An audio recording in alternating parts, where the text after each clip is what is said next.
ये आदमी अपनी वाइफ के लिए फ्लावर्स खरीदता है तो वो अपनी वाइफ को किसी दूसरे लड़के के साथ मॉल में देख लेता है। वो अपनी वाइफ को कॉल करता है और कहता है कि तुम कहाँ हो? वो कहती है मैं अपनी माँ के घर हूँ, मेरी तबीयत कुछ ठीक नहीं थी तो मैं अपनी माँ से मिलने आई हुई हूँ। लेकिन वो नहीं जानती कि उसका हस्बैंड तो उसे अपनी आंखों के सामने मॉल में किसी दूसरे लड़के के साथ देख रहा है।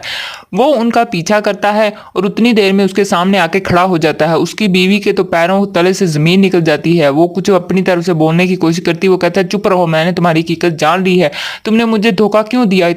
उसका बॉयफ्रेंड कुछ बोलना चाहता है लेकिन वो फिर उसको शटअप की कॉल दे देता है और वो चुप हो जाता है। उतने में वो कहता है तुमने मुझे क्यों धोखा दिया? तुम इस लायक ही नहीं थी कि तुम मेरी मोहब्बत को डिजर्व करती, लेकिन मैं ही बेवकूफ था। मेरी आंखों पे पट्टी बंधी हुई थी जो मैंने तुम पे एतबार किया और तुम्हारी खातिर सबको छोड़ दिया, किसी की परवाह नहीं की और तुम्हारे कदमों में सब कुछ ला के रख दिया। वो कहती मुझे माफ कर दो। वो कहता है कि तुम्हारा गुनाह माफी के लायक नहीं है, सो दफा हो जाओ, तुम लायक नहीं हो, अच्छा हुआ तुम्हारी असलियत मेरे सामने आ गई, और उसको छोड़कर चला जाता है।